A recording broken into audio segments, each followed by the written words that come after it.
قرآن قرآن قرآن کی روشنی، قرآن کی روشنی۔ الحمدللہ رب العالمین والصلاة والسلام علی سید المرسلین، اما بعد فاعوذ باللہ من الشیطان الرجیم، بسم اللہ الرحمن الرحیم۔ الصلاة والسلام علیکہ یا رسول اللہ وعلی آلکہ واصحابکہ یا حبیب اللہ۔ الصلاة والسلام علیکہ یا نبی اللہ وعلی آلکہ واصحابکہ یا نور اللہ۔ میٹھے میٹھے اسلامی بھائیوں، مدنی چینل کے ناظرین، سلسلہ شان نزول لے کر ایک بار پھر آپ کی خدمت میں حاضر ہوئے ہیں۔ اللہ کریم رب العزت جل وعلا ہم سب کو قرآن مجید، فرقان حمید اور احادیث طیبہ کی تعلیمات کے مطابق زندگیاں گزارنے کی توفیق عطا فرمائے۔ ہمارے پیارے رسول مکرم صلی اللہ علیہ وآلہ وسلم کا فرمان مبارک عصمت علی شان ہے کہ قیامت کے دن تم میں سے میرے سب سے زیادہ نزدیک ترین، قریب ترین وہ شخص ہوگا جو دنیا میں کثرت سے درود پاک پڑھے۔ جو شخص کثرت سے درود شریف پڑھنے والا ہوگا، انشاءاللہ قیامت کے دن قرب مصطفیٰ اسے نصیب ہوگا، اور جس کو حضور صلی اللہ علیہ وآلہ وسلم کا قرب ملے گا، حضور صلی اللہ علیہ وآلہ وسلم کی زیارت کا شرف ملے گا، انشاءاللہ العزیز اللہ کی رحمت سے وہ نبی پاک صلی اللہ علیہ وآلہ وسلم کی شفاعت بھی پائے گا اور جنت میں داخلہ بھی ہوگا۔ کثرت سے درود شریف کو اپنا معمول بنائیے۔ صلو علی الحبیب صلی اللہ تعالی علی محمد صلی اللہ علیہ وآلہ وسلم، صلاۃ و سلام علیکہ یا سیدی یا رسول اللہ وعلی آلکہ واصحابکہ یا سیدی یا حبیب اللہ۔ مدنی چینل کے ناظرین، آج کا ہمارا ٹاپک اور موضوع وہ مکہ مکرمہ کیسے آباد ہوا۔ قرآن مجید فرقان حمید میں مکہ مکرمہ کی آبادی سے متعلق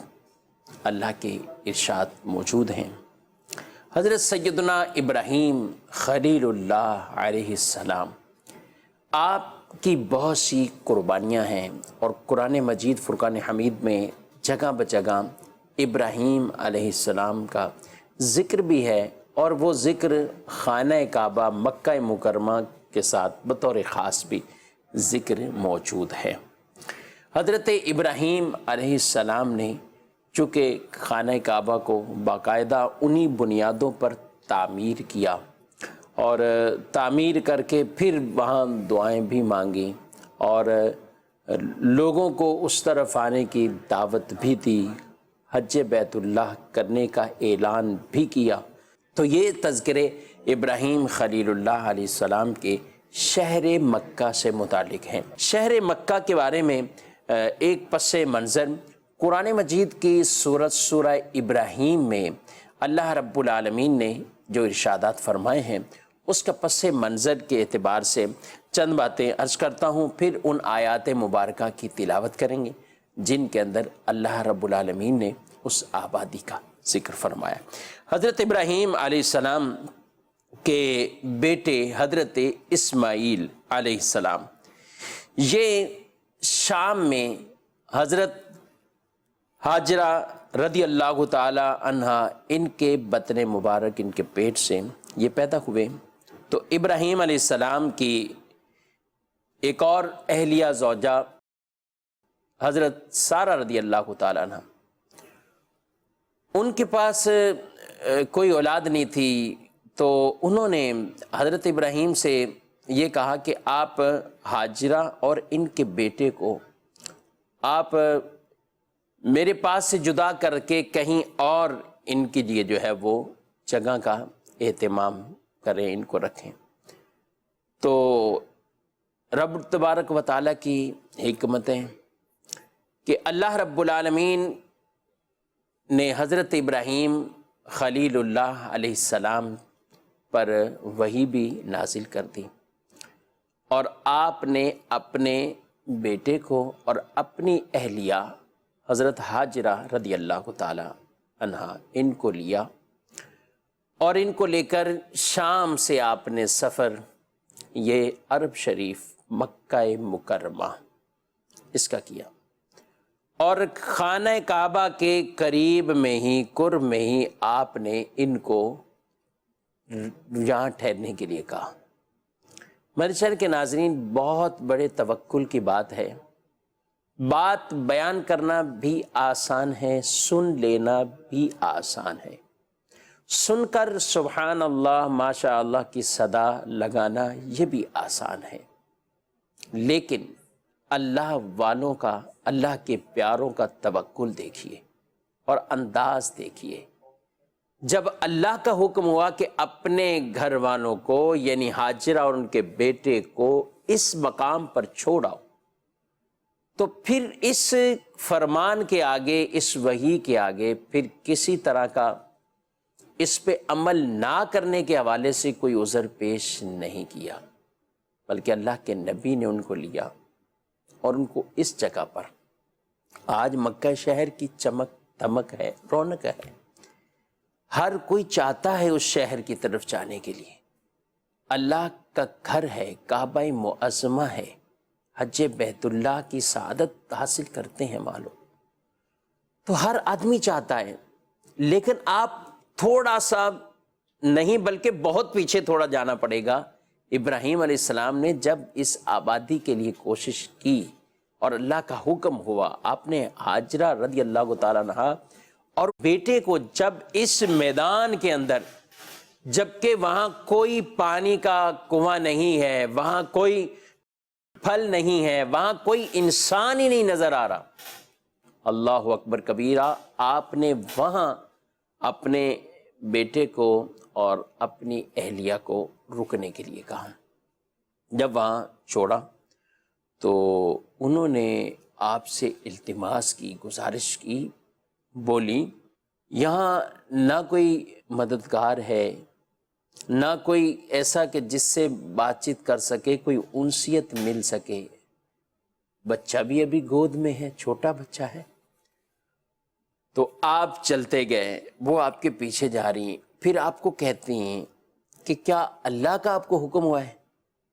تو آپ نے اس کے جواب میں ارشاد فرمایا، ہاں اللہ کا حکم ہے۔ اللہ اکبر، یہ جواب تھا آپ کا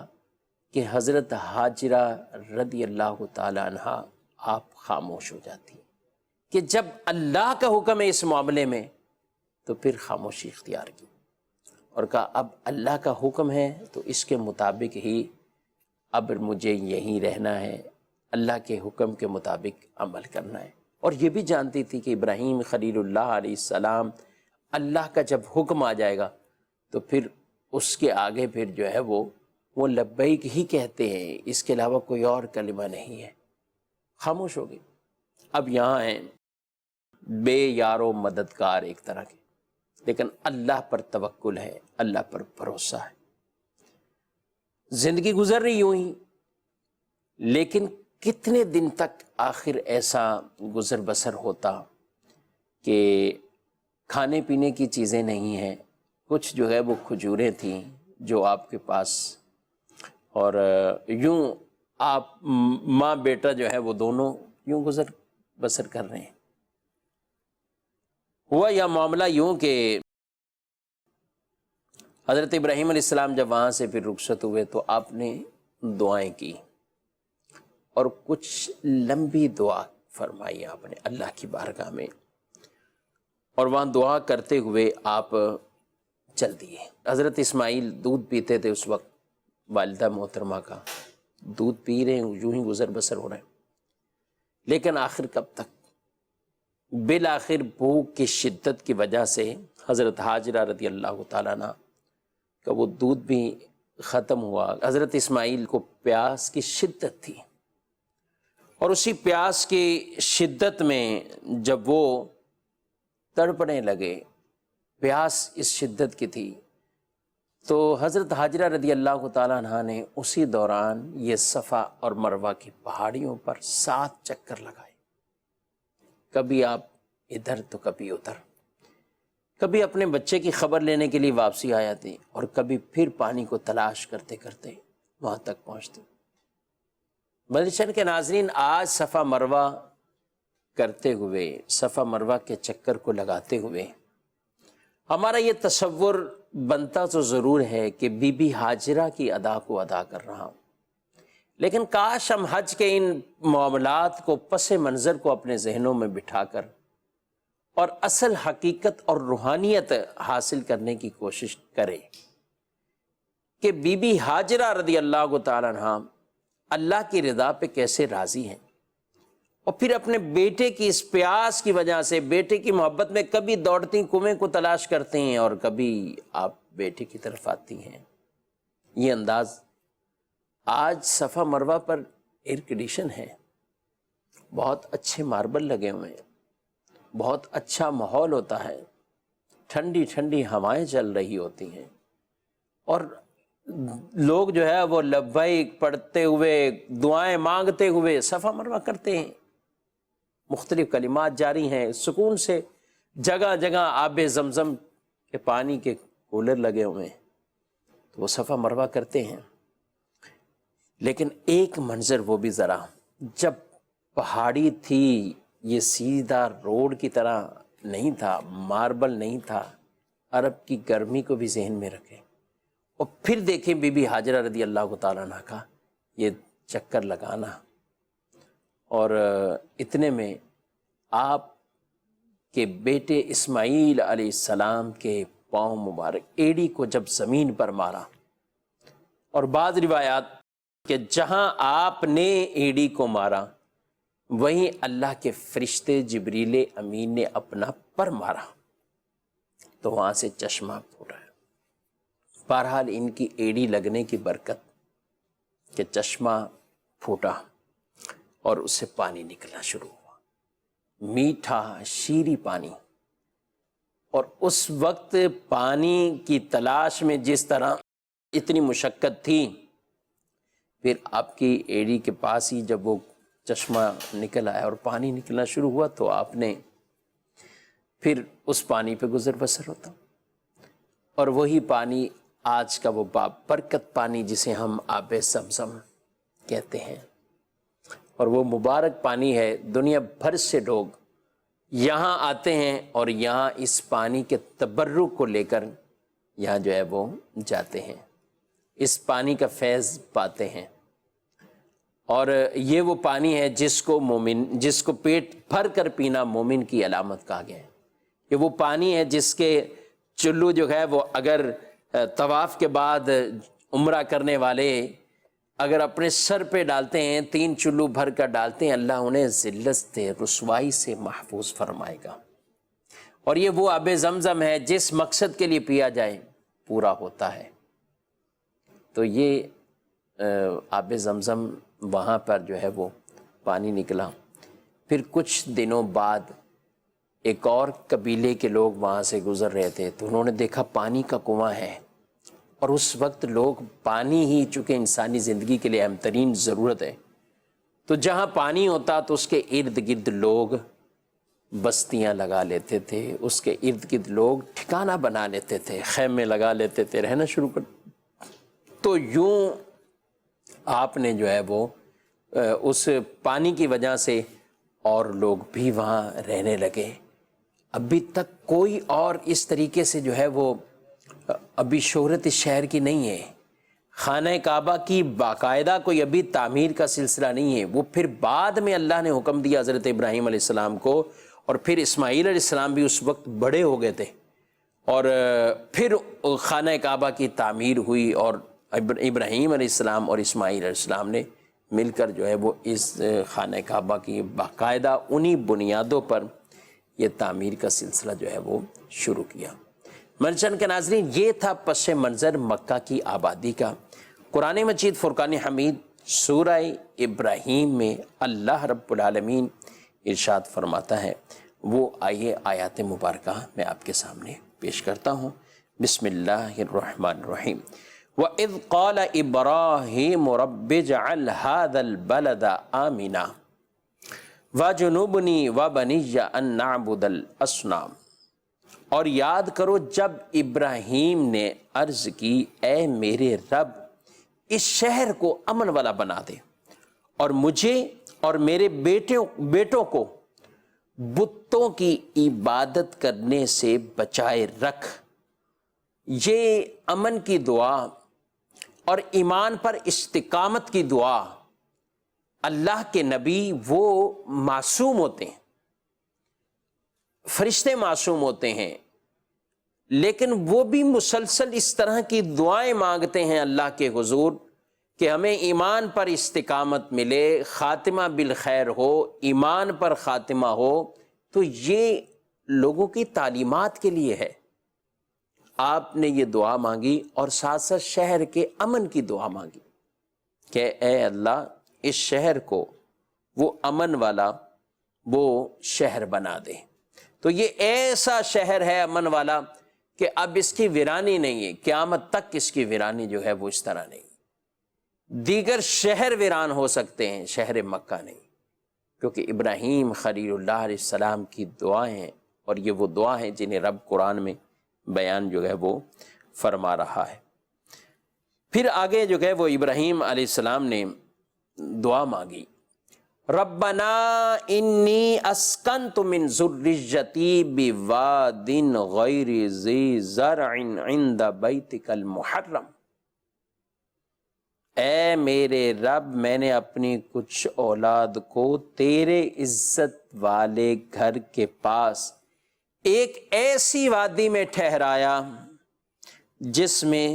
کھیتی نہیں ہوتی۔ مکے کے ارد گرد کے پہاڑی علاقے ہیں، یہاں ابھی بھی ایسا نہیں ہے کہ اس شہر کے اندر اور اس کے قرب و جوار میں کوئی فصلیں یا کھیتی کے معاملات تو ایسے نہیں ہیں۔ تو کہا کہ اے اللہ میں نے اپنی اولاد میں سے ربنا انی اسکنت من ذریتی بواد غیر ذی زرع عند بیتک المحرم، تیرے عزت والے گھر کے پاس میں نے ان کو ٹھہرا دیا ہے۔ ربنا لیقیموا الصلاۃ فاجعل افئدۃ من الناس تہوی الیہم وارزقہم من الثمرات لعلہم یشکرون۔ فرمایا میرے رب تاکہ وہ نماز قائم رکھیں تو تو لوگوں کے دل ان کی طرف مائل کر دے، مائل کر دے اور انہیں پھلوں سے رزق عطا فرما تاکہ وہ شکر گزار بن جائیں، شکر گزار ہو جائیں، تیرا احسان مانے، انہیں رزق بھی عطا فرما۔ 3 دعائیں ہیں مدنی چینل کے ناظرین اس میں۔ ایک یہ ہے کہ یہ نماز کو قائم کریں، نماز پڑھیں، نماز کو قائم کریں۔ آپ غور کیجئے جس وادی میں ابھی کھانے پینے کے معاملات نہیں ہیں، لوگ نہیں ہیں، کچھ ایسے اسباب نہیں ہیں، عام ضروریات زندگی کے اسباب نہیں ہیں، سامان نہیں ہیں، لیکن ایسے موقع پر بھی اللہ کے نبی دعا مانگ رہے ہیں، اے اللہ ان کو ٹھہرایا میں نے تیرے عزت والے گھر کے پاس، یہ نماز کو قائم رکھیں۔ اپنی اولادوں کے لیے بھی دعائیں کرو، صرف اولاد کو کوستے نہیں رہنا چاہیے، دعا کرو، دعا کرو۔ ماں باپ کی دعائیں اولاد کے حق میں قبول ہوتی ہیں، وہ دعائیں مانگا کرو۔ ماں باپ کو چاہیے اپنے بچوں کے لیے دعائیں مانگے، وہ نیک راستے پر آ جائیں، وہ سیدھی راہ پر چلنے والے بن جائیں۔ یہ دعائیں اللہ کے حضور مانگیں۔ تو پہلی دعا مانگی کہ یہ نماز قائم کریں، اور پھر کیا دعا مانگی؟ فَجْعَلْ أَفْئِدَةً مِّنَ النَّاسِ تَهْوِي إِلَيْهِمْ، اے اللہ لوگوں کے دل ان کی طرف مائل کر دے۔ اللہ اکبر کبیرہ، لوگوں کے دل ان کی طرف مائل کر دے۔ آج دیکھیں یہ دعا کیسی قبول ہوئی ہے۔ ابراہیم علیہ السلام کی دعا مبارک آج دنیا بھر کے کروڑوں لوگ جن کے دل میں تڑپ ہے، تمنا ہے، بظاہر اسباب نہیں ہیں، پیسے نہیں ہیں، رقم نہیں ہے، لیکن تڑپ ہے، تمنا ہے، کاش شہر مکہ کی طرف جائیں، اس شہر کی طرف جائیں۔ اللہ اکبر، یہ اس شہر کے ساتھ لگاؤ ہے، یہ محبت ہے، یہ دلوں کا میلان ہے، یہ دلوں کا میلان ہے کہ جس کی طرف انسان مائل ہوتا ہے، دل میں تڑپ ہے، تمنا ہے، محبت ہے کہ اللہ کے اس گھر کی طرف ہم جو ہے وہ جائیں۔ کعبہ معظمہ نے شکایت کی اللہ کے حضور کہ روایت میں آیا کہ کعبہ معظمہ نے شکایت کی کہ میرے طواف کرنے والے زائرین یہ کم ہو گئے، تو اللہ رب العالمین نے ارشاد فرمایا کہ میں ایسے لوگوں کو پیدا فرماؤں، وہ تیری طرف آنے کے بڑے مشتاق ہوں گے، وہ آنے کے بڑے مشتاق ہوں گے، دلوں میں محبت داخل کر دی، اور یہی محبت ہے۔ حج ہو یا عمرہ ہو مدنی چینل کے ناظرین، عبادت ہے، ثواب ہے، لیکن یہ ایسی عبادت ہے کہ جس میں بدنی عبادت بھی ہے اور مالی عبادت بھی ہے۔ ہم کچھ عبادتیں ایسے کرتے ہیں، نماز پڑھتے ہیں تو یہ ہماری قولی عبادت اور بدنی عبادت ہے۔ نماز یہ قولی عبادت اور بدنی عبادت کہ جس میں ہم کچھ پڑھتے بھی ہیں اور ہمارا جسم بدنی طاقت بھی خرچ ہوتی ہے، کبھی رکوع سجدہ پھر اٹھ رہے ہیں، تو یہ سب جسم کی حرکات و سکنات بھی اس میں شامل ہیں۔ تو یہ عبادت کے دو حصے، جس میں قول بھی ہے اور جس کے اندر بدن کا بھی یہ سلسلہ ہے۔ اس کے ساتھ ساتھ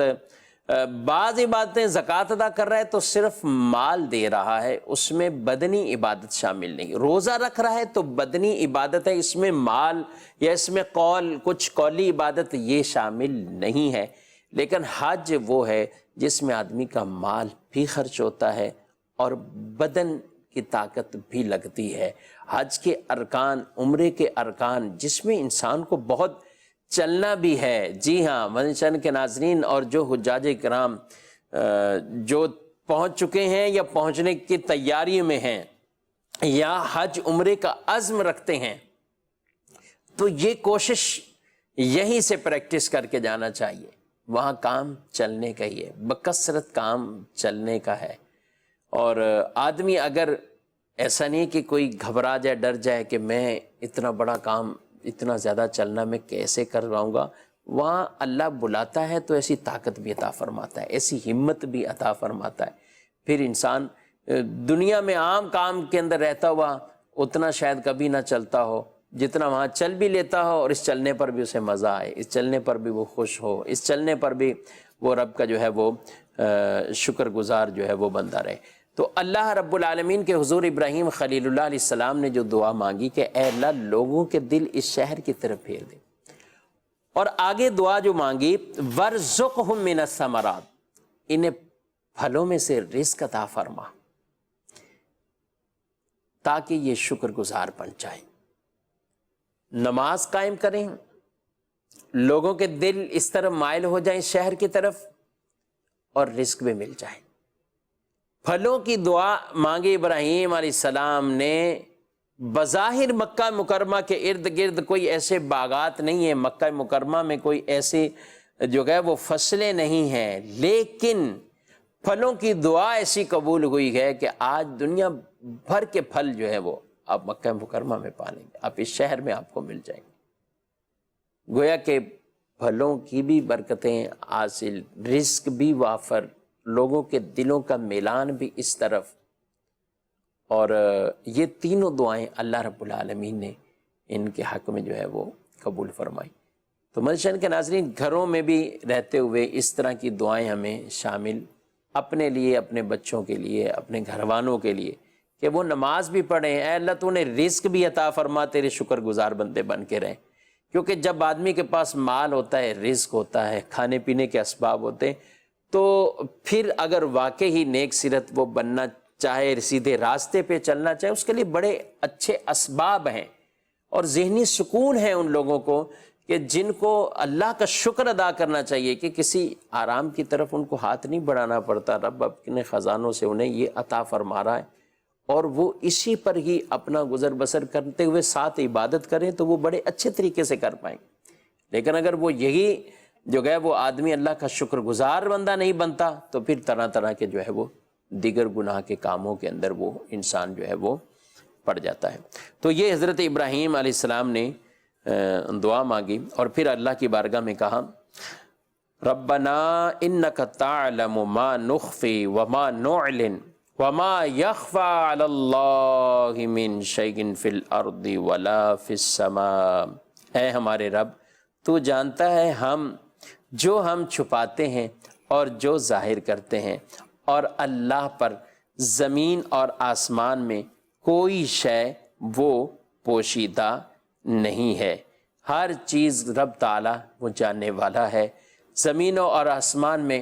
کوئی ایسی چیز بھی نہیں ہے کہ جو ایک ذرہ برابر بھی کوئی اللہ سے کوئی مخفی وہ رہ جائے۔ رب تعالیٰ وہ سب کو دیکھنے والا ہے، سننے والا، جاننے والا۔ باریک سی باریک، ہلکی سی ہلکی آواز، پست سے پست آواز، اور باریک سے باریک ذرات جسے دوربین بھی دیکھنے سے انکار گویا کہ کر دے، یعنی وہ بھی نہ دیکھ سکے، دوربین سے بھی دکھ نہ پائے، اور وہ ہلکی اور پست آواز جسے انسان کوئی آلات استعمال کرتا ہوا بھی سن نہ پائے۔ میرا رب ایسا سمیع اور بصیر ہے، وہ ان ذرات کو دیکھنے والا، اور اس ہلکی سے ہلکی آواز کو وہ رب تعالیٰ جو ہے وہ سننے والا ہے۔ جب رب پر ایمان ایسا ہے تو پھر مومن کا یہ انداز زندگی نہیں ہونا چاہیے کہ وہ جب لوگوں کے سامنے جائے تو پھر بڑا نیک پارسا، اور جب تنہائی میں جائے معاذ اللہ اور وہ وہاں جا کر گناہ کرے، اللہ کی نافرمانی کرے، یہ اللہ کو بہت ایسے لوگ ناپسند آتے ہیں جن کے بارے میں حدیث میں ارشاد فرمایا گیا کہ اللہ قیامت کے دن انہیں فرمائے گا کہ تم لوگوں سے ڈرے اور مجھ سے تم نہیں ڈرے، لوگوں سے تم نے جو ہے وہ خوف کھایا، مجھ سے خوف نہ کھایا۔ لوگوں کی وجہ سے گناہ ترک کرتے تھے، لیکن جب میرے سامنے آتے تھے، مطلب یہ ہے کہ جس وقت کوئی اور نہیں دیکھ رہا، اس وقت تو ایک مومن کو یہ تصور رکھنا چاہیے کہ رب میرا دیکھ رہا ہے، اللہ دیکھ رہا ہے۔ لیکن اللہ فرماتا ہے اس وقت یعنی تم گویا کہ نافرمانی میں پڑے تو رب تعالیٰ بڑا سخت عذاب ان لوگوں کو دے گا جو لوگ ایسے جری اور نافرمان ہوتے ہیں۔ تو ابراہیم علیہ السلام نے یہ جو دعا کے کلمات، اے اللہ جو ہم ظاہر کرتے ہیں وہ بھی تو جانتا ہے، جو ہم چھپاتے ہیں وہ بھی تو جانتا ہے، تو یہ سب کچھ ہمارے ظاہری اعمال اور ہمارے باطنی یعنی دل کے معاملات یہ بھی رب جاننے والا ہے، یا عام طریقوں سے جو لوگوں سے اوجھل اور چھپ کر ہونے والے معاملات وہ بھی رب جو ہے وہ جاننے والا ہے۔ پھر آگے اللہ رب العالمین کی بارگاہ میں حضرت ابراہیم علیہ السلام نے وہ دعا مانگی، الحمدللہ الذی وہب لی علی الکبر اسماعیل و اسحاق ان ربی لسمیع الدعاء۔ تمام تعریفیں اس اللہ کے لیے جس نے مجھے بڑھاپے میں اسماعیل اور اسحاق دیے، بے شک میرا رب دعا سننے والا ہے۔ یہ آپ نے دعا مانگی اور بے شک جو ہے وہ دعا اللہ قبول فرمانے والا ہے۔ حضرت اسماعیل علیہ السلام کی ولادت اس وقت ہوئی جب ابراہیم علیہ السلام کی 99 سال 99 ایئرز آپ کی جو ہے وہ عمر تھی جب حضرت اسماعیل علیہ السلام جو ہے وہ پیدا ہوئے، اور حضرت اسحاق علیہ السلام کی ولادت اس وقت ہوئی کہ جب آپ کی عمر مبارک 112 سال تھی۔ تو آپ نے پھر اللہ کی بارگاہ میں دعائیں مانگی، الحمدللہ الذی وہب لی علی الکبر اسماعیل و اسحاق۔ بیٹے اللہ کی نعمتیں ہیں، اللہ سے دعا مانگنی چاہیے۔ رب تبارک و تعالی جو ہے وہ بیٹوں کی نعمت عطا فرمائے، لیکن بیٹیوں سے گھبرانا نہیں چاہیے۔ اللہ کے نبی بعض ایسے ہیں کہ جن کے پاس بیٹے تھے، جیسے حضرت ابراہیم علیہ السلام، ان کے پاس بیٹی نہیں تھی، بیٹیاں نہیں تھیں ان کے پاس، کوئی ایک بھی نہیں بیٹی تھی۔ حضرت شعیب علیہ السلام بیٹیاں تھیں ان کے پاس، لیکن بیٹے ان کے پاس نہیں تھے۔ اور ہمارے پیارے رسول صلی اللہ علیہ وسلم اللہ نے انہیں بیٹے بھی دیے تھے اور بیٹیاں بھی دی تھیں، اور یہ بھی اللہ کی مرضی، اللہ کی رضا کہ آپ کے بیٹے بچپن میں وصال کر گئے، انتقال کر گئے، اور بیٹیوں سے پھر جو ہے وہ آگے ان کی شادیوں کا سلسلہ ہوا، لیکن بیٹے اس عمر میں نہیں پہنچے کہ وہ نکاح کو جو ہے وہ پہنچے۔ عرض کرنے کا مقصد مدعا کہ اللہ نے اپنے نبیوں کو بھی بعض کو بیٹے بعض کو بیٹیاں یہ عطا فرمایا، تو یہ رب کی مرضی ہے، جسے چاہے بیٹے دے، جسے چاہے بیٹیاں دے، جسے چاہے بھانج رکھے، کوئی اولاد نہ دے، یہ بھی اللہ کی مرضی ہے۔ تو ہر حال میں انسان اللہ کا شکر گزار رہے، رب سے مانگتا رہے، رب سے دعا کرے، رب سے مانگے، لیکن ناشکری والے کلمات نہ کہے۔ اسی طرح جو بیٹے جن کے یہاں پیدا جو ہے وہ ہوتے ہیں، وہ بھی رب کا شکر ادا ہی کریں کہ یہ رب نے نعمتیں دی ہیں، شکر ادا کریں، ان کے نیک بننے کی دعائیں کریں۔ بہت سے ایسے ہوں گے بیٹوں والے، بیٹے ہیں، بیٹے 6 ہوں، 7 بیٹے بھی ہیں، لیکن وہ بیٹے اس طرح نہیں ہیں کہ وہ ماں باپ کے لیے ان کی آنکھوں کو ٹھنڈا کرنے والے ہوں۔ وہ بعض بیٹے نافرمانیوں کی طرف پہنچ گئے، خدمت نہیں کرتے، پتہ نہیں کس کس طرح اپنے ماں باپ کو ستاتے ہیں۔ تو آپ بتائیں یہ بیٹے اس کے لیے اس طور پر تو نعمت نہ بنے۔ تو بیٹا مانگے بھی تو اللہ سے عافیت سلامتی والی اولاد، فرما بردار ہو، نیک ہو، ایسی اولاد انسان کے لیے جو ہے وہ واقعی دنیا اور آخرت کے لیے وہ مفید فائدہ مند ہوتی ہے۔ ایک بوڑھے آدمی سے ملاقات ہوئی، ایک ضعیف بیمار تھے بیچارے، اور حالت جو ہے وہ ان کی مرض والی کیفیت ایسی تھی کہ حالت مرگ گویا کہ، تو ان سے کافی سال پہلے تو میں نے ان سے پوچھا، بابا جی آپ کے بچے ہیں، آپ کے بیٹے وغیرہ یہ وہ؟ تو ان کا ایک جملہ آج تک میرے کانوں میں وہی بجتا رہتا ہے، اور جب بھی کوئی بات ایسی ہوتی ہے تو مجھے وہ یاد آتے ہیں۔ وہ مجھ سے کہنے لگے کہ میرے 7 بیٹے ہیں، 7 کوئی نہیں ہے، 7 بیٹے ہیں، 7 کوئی نہیں۔ میں چاہنے کے ناظرین اللہ سے عافیت سلامتی کی دعا مانگتے رہے۔ بیٹیوں سے گھبرانا نہیں چاہیے، بیٹیاں بھی اللہ کی رحمتیں ہیں۔ نبی پاک صلی اللہ علیہ وآلہ وسلم نے بیٹیوں کے حوالے سے بڑی فضیلتوں کو جو ہے وہ آپ نے بیان فرمایا ہے۔ ایک حدیث میں ارشاد فرمایا، جس شخص کی بیٹی ہو پھر نہ تو اسے زندہ دفن کیا، نہ اسے ذلیل کیا، اور نہ اس پر اپنے بیٹے کو ترجیح دی، تو اللہ اس آدمی کو جنت میں داخل فرما دے گا۔ ایک اور روایت میں، جو 3 بیٹیوں یا 3 بہنوں کی پرورش کرے، انہیں ادب سکھائے، ان پر مہربانی کرے، حتیٰ کہ اللہ تعالیٰ انہیں بے نیاز کر دے، تو اللہ عز و جل اس کے لیے جنت واجب کر دیتا ہے۔ ایک شخص نے عرض کی، یا رسول اللہ صلی اللہ علیہ وآلہ وسلم، کیا 2 بیٹیوں یا بہنوں کی پرورش کرنے والے کے لیے بھی یہ ثواب ملے گا؟ ارشاد فرمایا، ہاں 2 بیٹیوں اور بہنوں پر بھی یہی ثواب ہے۔ حضرت عبداللہ بن عباس رضی اللہ تعالیٰ عنہ آپ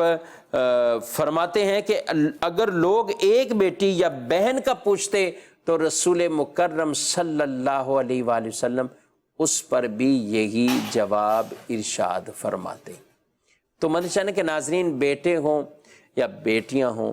نیک اولاد کی دعا کرنی چاہیے،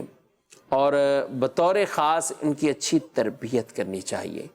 بیٹیوں کی بھی خوش دلی کے ساتھ پرورش کرنی چاہیے، اور جب بیٹیوں کی ادب سکھائے، یہ سب معاملات کرے، نکاح کر دیں، تو جن کے گھروں میں بہویں آتی ہیں، خدا را جیسے ہمارا یہ تقاضا ہوتا ہے کہ ہمارے ان سے حقوق ہیں، وہ بہو گھر کی خدمت کرے، وہ بہو گھر کے کام کاج کرے، وہ بہو سب کچھ سنبھالے، ان بہوؤں کی بھی عزت کریں، ان کا بھی احترام ہے، ان کے ساتھ بھی اچھا سلوک کریں۔ وہ اپنے گھر بار پورے ماحول کو چھوڑ کر، اپنی زندگی کو چھوڑ کر اب اگلی پوری زندگی اس گھر کے لیے گزارنے کے لیے اس گھر میں آئی ہے، تو اب اس کا خیال ضرور رکھنا چاہیے۔ بہرحال عافیت کے ساتھ دعائیں بھی کرتے رہیں، اور ابراہیم علیہ السلام کی بطور خاص یہ دعائیں، پھر آپ نے آگے دعا مانگی، رب جعلنی مقیم الصلاۃ ومن ذریتی ربنا وتقبل دعا ربنا اغفر لی ولوالدی وللمؤمنین یوم یقوم الحساب۔ اے میرے رب، مجھے اور کچھ میری اولاد کو نماز قائم کرنے والا رکھ، اے میرے رب، اور میری دعا قبول فرما، اے ہمارے رب، مجھے اور میرے ماں باپ کو اور سب مسلمانوں کو بخش دے جس دن حساب قائم ہوگا۔ آپ نے یہ دعا مانگی، اور اس دعا کے اندر آپ نے اپنے لیے بھی دعا اور دوسروں کے لیے بھی دعا، یہی انداز ہونا چاہیے۔ مدنی کے ناظرین، آج ہم نے اس سلسلے کے اندر کچھ یہ باتیں شہر مکہ کے حوالے سے، آج ہر آدمی کی دل کی تڑپ تمنا شہر مکہ کی طرف ہے، اس طرف جانے کی تمنا ہے، اور یہ تڑپ مسلمان میں ہونی چاہیے۔ یاد رکھیں، جس آدمی پر شریعت مطہرہ کی طرف سے حج کرنا فرض ہو جائے تو اس آدمی کو اب بغیر کوئی ٹال مٹول کیے، تاخیر کیے، اس حج کے فریضے کو ادا کرنا چاہیے۔ نبی کریم صلی اللہ علیہ وسلم نے بڑی سخت ان کی وعیدیں بیان فرمائی ہیں کہ جو زادِ راہ کا مالک ہو، جس کے پاس استطاعت بھی ہے، کوئی مرض نہیں جو رکاوٹ بنے، کوئی ظالم بادشاہ نہیں ہے جو رکاوٹ بنتا ہو، اور پھر بھی حج نہیں کرتا، تو آپ صلی اللہ علیہ وسلم نے فرمایا کہ اللہ کو اس کی کوئی پرواہ نہیں، وہ چاہے یہودی ہو کے مرے، چاہے وہ نصرانی ہو کر مرے۔ تو حج کو بہت سے لوگ بچوں کی بسا کا شادیاں کرنے میں، کاروبار بڑھانے میں، 1 سے 2 کرنے میں، اپنا بینک بیلنس زیادہ کرنے میں، یا اپنے گھر بار زیادہ کرنے میں، ایک گھر ہے، دوسرا گھر، ایک دکان، دوسری دکان، اس لالچ اور طمع میں بہت سے لوگ اپنے حج کو مؤخر کرتے رہتے ہیں اور وہ گناہ گار ہوتے رہتے ہیں۔ شریعت مطہرہ نے ایک بار صاحب استطاعت آدمی پر حج کو فرض کیا ہے تو زندگی میں کوشش کر کے جلد سے جلد، بلکہ جس سال ہی شرطیں پوری ہو جائیں، آدمی اسی سال یہ سفر کا آغاز کر لے۔ یہ عذر نہ بنائے کہ میں نے ابھی اس سال کچھ اور اپنے کام کرنے ہیں، کچھ اور دنیاوی یہ معاملات کرنے ہیں۔ ہم اللہ کی راہ میں حج کا فریضہ ادا کریں گے، رب تعالی ہماری مدد فرمائے گا، ہمارے ایسے اسباب پیدا فرمائے گا کہ انشاءاللہ ہمارے لیے راہیں کھلتی جائیں گی۔ ایک اور روایت اور آخری روایت عرض کر کے سلسلہ ختم کروں گا کہ ایک روایت میں بیان کیا کہ جو شخص اپنے کسی دنیاوی غرض کی وجہ سے حج کو مؤخر کر دیتا ہے اور وہ دیکھے گا کہ لوگ حاجی حج کر کے واپسی آ گئے، اس کا کام وہیں اٹکا ہوا ہے۔ اللہ اکبر۔ بہت سے ناظرین کے لیے اس میں تعلیم حاصل کرنے کے بڑا ایک اہم ترین نقطہ اور مدنی پھول ہے کہ ہم کسی وقت بسا اوقات پریشان ہوتے ہیں کہ میرا کام کیوں نہیں ہو رہا، یہ شادیوں میں رکاوٹ کیوں آ گئی، میرے بزنس میں رکاوٹ یہ کیوں آ گئی، یہ جو میں چاہ رہا تھا پلاننگ پوری کر کے بیٹھا تھا کیوں نہیں ہوا۔ شاید ایک وجہ یہ نہ ہو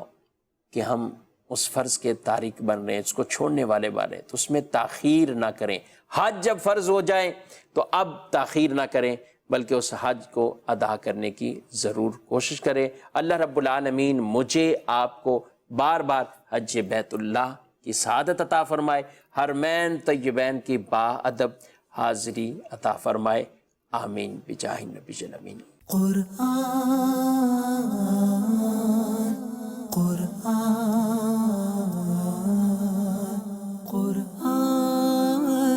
کی روشنی، قرآن کی روشنی